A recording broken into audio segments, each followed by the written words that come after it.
진짜 딱 5분만요. 5분만 이 영상을 보시면 삼성전자의 큰 그림을 볼 수 있습니다. 그리고 삼성이 대한민국의 기업이라는 사실이 자랑스러워집니다. 여러분, 지금 쓰고 계신 폰이 삼성 갤럭시 폰이세요? 아니면 미국 애플스 아이폰이세요? 혹시 최신 갤럭시 사신 분 계세요? 아니면 사려고 고민 중이신 분? 우리가 삼성 갤럭시 폰을 살 때마다 그 가격 중에서 상당한 금액이 삼성도 아니고 여러분도 아니고 미국의 단 한 회사로 빠져나간다는 사실 알고 계셨나요? 그 금액이 무려 11조 원입니다. 그 회사 이름은 미국 회사 퀄컴입니다. 퀄컴. 갤럭시에 들어가는 두뇌, 즉 AP칩, 스냅드래곤 만드는 회사 맞습니다. 그런데 이게 단순히 부품값 얘기가 아니에요. 업계에서는 이걸 아예 퀄컴세, 영어로 퀄컴텍스라고 부릅니다. 삼성이 갤럭시를 팔 때마다 퀄컴한테 바치는 구조적인 조공이라는 거죠. 이게 어마어마한 규모인데요. 매년 쌓이고 쌓이는 이 조공 구조, 삼성이 이걸 끊어내기 위해서 전례 없는 규모의 도박판을 벌이기 시작했습니다. 그리고 그 도박에 판을 깔아준 게 다름 아닌 테슬라예요. 자, 오늘 저는 이 이야기를 경제학적으로 쭉 풀어드릴 건데요. 이게 단순히 삼성이랑 퀄컴이랑 싸우는 기업 이야기가 아닙니다. 이 전쟁의 결과가 여러분이 다음번에 스마트폰 살 때 내는 가격표에 직접적으로 영향을 미치는 지갑 전쟁이에요. 끝까지 보시면 아, 이래서 그런 거였구나 하는 순간이 반드시 오실 겁니다. 시작할게요. 자, 이게 핵심입니다. 많은 분들이 이런 생각하실 거예요. 삼성이 세계 최고 반도체 회사인데 왜 자기 칩 못 만들어서 퀄컴한테 돈 줘? 맞아요. 저도 처음엔 그게 이해가 안 됐거든요. 삼성이 기술이 없어서가 아닙니다. 삼성한테는 엑시노스라는 자체 AP 칩이 있어요. 설계도 할 수 있고 공장도 있어요. 근데 왜 못 쓰냐고요?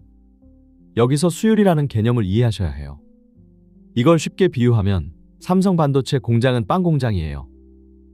근데 이 빵 공장에서 빵을 100개 구우면 먹을 수 있는 빵이 얼마 안 나오는 상황인 거예요. 나머지는 타버리거나 덜 익었거나 불량품이에요. 그러면 빵 하나 원가가 어떻게 될까요? 당연히 폭등하겠죠. 이게 바로 수율 문제입니다. 반도체에서 수율은 전체 생산 칩 중에서 정상 작동하는 칩의 비율인데요. 삼성의 초미세 공정 수율이 한동안 경쟁사 대비 현저히 낮은 수준이었어요. 반면 대만의 TSMC는 훨씬 높은 수율을 안정적으로 유지하고 있었고요. 자, 이 차이가 경제적으로 뭘 의미하냐면요. 삼성이 엑시노스 칩 하나 만들 때 드는 실질 원가가 퀄컴한테서 스냅드래곤이라 반도체 칩을 사오는 가격보다 오히려 비싸지는 상황이 생기는 거예요. 이게 말이 되는 상황이에요? 자기 공장에서 직접 만드는 게 사오는 것보다 비싸다. 근데 이게 현실이었어요. 결과는 참담했습니다. 파운드리 시장에서 TSMC가 압도적인 점유율을 차지하는 동안 삼성은 한 자릿수 점유율로 쪼그라들었어요. 한때 TSMC와 양강체제를 이루던 삼성이 이 지경까지 내려온 거거든요. 더 아픈 건 그냥 점유율만 빠진 게 아니라 고객이 나간 거예요. 엔비디아가 TSMC로 갔죠. AMD도 갔어요. 퀄컴도 삼성 공장을 외면했고요. 칩 설계를 기가 막히게 잘해도 그걸 찍어내는 공장이 불량품 공장이면 아무도 맡기지 않는 거예요. 수율이라는 경제성의 벽 앞에서 삼성의 기술력은 힘을 못 쓴 거죠. 그러니까 결론이 뭐냐면요. 삼성은 울면서 퀄컴한테 돈을 낸 게 아니에요. 자체 칩 쓰면 손해, 사오면 이득인 구조에 갇혀버린 거예요. 이걸 저는 수율의 족쇄라고 부르고 싶어요. 기술은 있는데 경제성이 없어서 시장에서 진 케이스. 이게 삼성이 매년 엄청난 조공을 바친 진짜 이유입니다. 그런데 있잖아요. 이게 끝이 아닙니다. 삼성은 이 족쇄를 끊기 위해서 엄청난 베팅을 시작하거든요. 자, 여기서 오늘 핵심 뉴스를 다뤄볼게요. 여러분, 정말 열심히 준비했습니다. 구독과 좋아요 한 번씩만 부탁드립니다. 저한테는 정말 큰 힘이 됩니다. 그리고 댓글로 삼성 화이팅이라고 남겨주세요. 감사합니다. 삼성이 꺼내든 카드가 뭐냐면요. GAA 이나노입니다. 생소하신 분들 계실 텐데 쉽게 말하면 반도체 칩에서 전기가 흐르는 통로 구조를 완전히 바꾼 혁신 기술이에요. 기존 방식이 전기를 세 방향에서 제어했다면 GAA는 네 방향 전체를 감싸는 구조거든요. 전류 제어가 훨씬 정밀해지고 그만큼 수율도 개선된다는 거예요. 삼성은 이 기술에 천문학적인 연구개발 비용을 쏟아부었어요. 이게 단순히 기술 개발하겠다가 아니에요. 수율을 고쳐서 경제성을 되찾겠다는 생존을 건 투자인 거거든요. 하이 리스크, 하이 리턴. 삼성은 이 한판에 올인을 선택한 겁니다. 그리고 2026년 상반기 마침내 결과가 나왔습니다. 삼성의 이나노 GAA 공정이 TSMC보다 먼저 양산을 목표로 앞서 나가기 시작합니다. 이 반년이라는 시간 차이가 왜 중요하냐고요? 여러분, 반도체 시장에서 반년은 단순한 시간이 아닙니다. 생존을 가르는 시간이에요. 생각해보세요. 자율주행 시장은 지금 누가 먼저 기술을 확보하느냐로 시장 판도가 결정되는 게임이에요. 테슬라 입장에서 자율주행 칩을 반년 늦게 내놓는다는 건 시장을 반년 통째로 경쟁자한테 넘겨주는 거잖아요. 그러니까 테슬라가 어떤 선택을 했겠어요? 테슬라가 자율주행 전용 칩 생산을 삼성 파운드리에 맡기는 초대형 계약을 추진하기 시작합니다. 이게 얼마나 큰 규모냐고요? 삼성이 매년 퀄컴에 내던 조공을 한 방에 상쇄하고도 남는 규모예요. 그것도 단 하나의 계약으로요. 근데 여기서 진짜 중요한 게 있어요. 테슬라는 단순히 싸서 삼성을 선택한 게 아니에요. 자율주행 칩이라는 게 사람의 목숨이 달린 부품이잖아요. 그 생명줄을 단 하나의 공급처에만 맡기는 게 리스크라는 걸 테슬라도 알고 있었던 거예요. TSMC 의존도를 낮추면서 동시에 기술적으로 검증된 이나노 공정을 확보하는 일석이조의 선택이었던 거죠. 그리고 테슬라의 이 선택이 시장에 엄청난 신호를 보냈습니다. 삼성 이나노 믿을 만하다. 이 신호 하나로 뭔가 달라졌냐고요? 달라졌습니다. 언론에서는 삼성이 일부 수주를 따냈다 정도로 보도했지만 실제로는 이게 시장 구도 전환의 시작이었어요. 한번 이탈했던 퀄컴이 삼성과 협력을 재논의하기 시작했고 AMD도 다시 삼성 문을 두드리기 시작했거든요. 왜요? 이걸 대체제의 경제학으로 설명할 수 있어요. TSMC가 지금까지 가격을 올려도 기업들이 울 수밖에 없었던 이유가 뭐였냐면 대안이 없었기 때문이에요.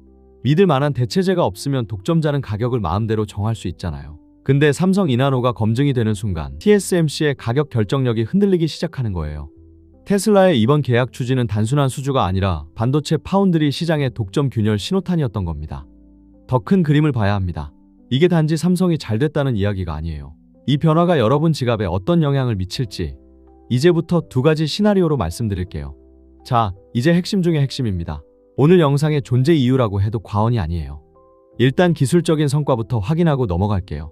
삼성이 이나노 공정으로 찍어낸 엑시노스 2600 성능이 어떻게 됐냐면요. GPU 성능이 퀄컴 최신 칩과 대등한 수준까지 올라왔어요.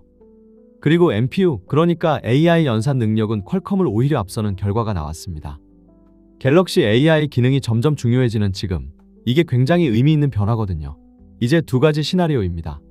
첫 번째, 엑시노스 배당금 시대입니다. 삼성이 엑시노스 독립에 성공하면 어떻게 될까요? 가장 직접적인 효과는 매년 퀄컴에 나가던 막대한 비용이 절감된다는 거예요. 그 돈이 어디로 갈까요? 물론 삼성이 그 돈을 전부 소비자한테 돌려준다는 보장은 없어요. 맞아요. 그건 인정해요. 그런데 현실적으로 생각해보면 프리미엄 스마트폰 시장에서 애플과의 경쟁이 갈수록 치열해지는 상황에서 삼성이 원가 절감분을 가격 경쟁력으로 활용할 가능성이 매우 높거든요. 갤럭시 가격이 지금보다 낮아지거나 같은 가격에 더 좋은 사양으로 나올 가능성이 생기는 거예요. 더 나아가서 AP 시장의 경쟁 구도가 생기는 거잖아요. 지금까지는 안드로이드 프리미엄 스마트폰용 AP 시장에서 퀄컴이 사실상 독점적인 지위였어요. 삼성 엑시노스가 경쟁력을 갖추는 순간 퀄컴도 가격을 함부로 못 올리게 되는 거예요. 이 경쟁의 수혜는 단지 삼성 갤럭시 유저만이 아니라 퀄컴 칩 쓰는 모든 안드로이드 폰 사용자한테 돌아가는 거거든요. 이게 진짜 엑시노스 배당금이에요. 두 번째, 퀄컴세의 지속 혹은 인상 시나리오입니다. 반대로 엑시노스가 또다시 실패하면 어떻게 될까요? 솔직히 말씀드릴게요. 꽤 불편한 시나리오예요.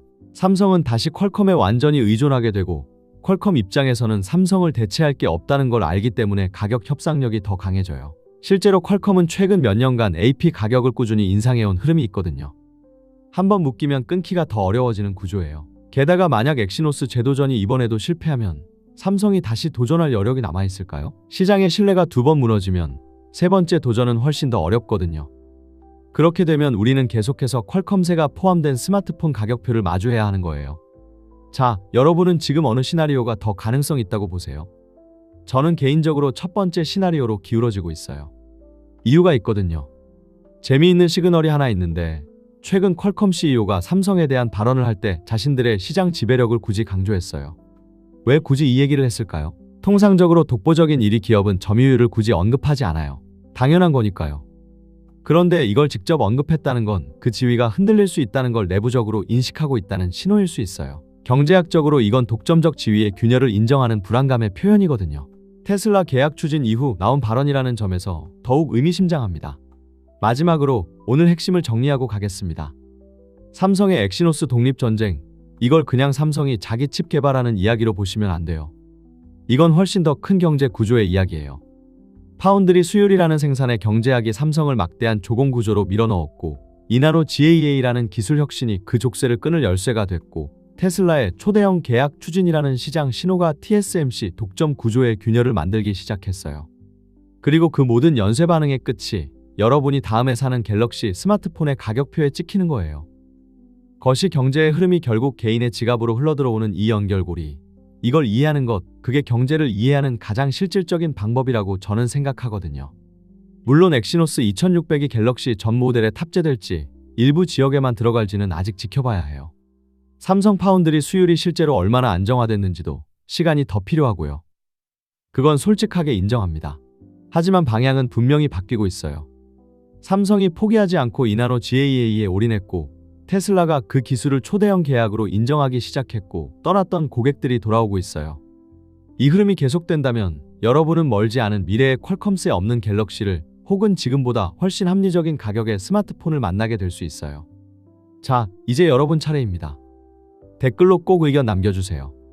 여러분은 삼성의 엑시노스 독립전쟁, 이번엔 진짜 성공할 것 같으세요? 엑시노스 배당금 시대가 올 것 같다 싶으신 분, 아니면 어차피 또 퀄컴스에 낸다 싶은 분, 두 진영으로 나눠서 댓글 전쟁 한번 붙어보시죠. 그리고 한 가지 더, 이 영상에서 다 못한 얘기가 있어요.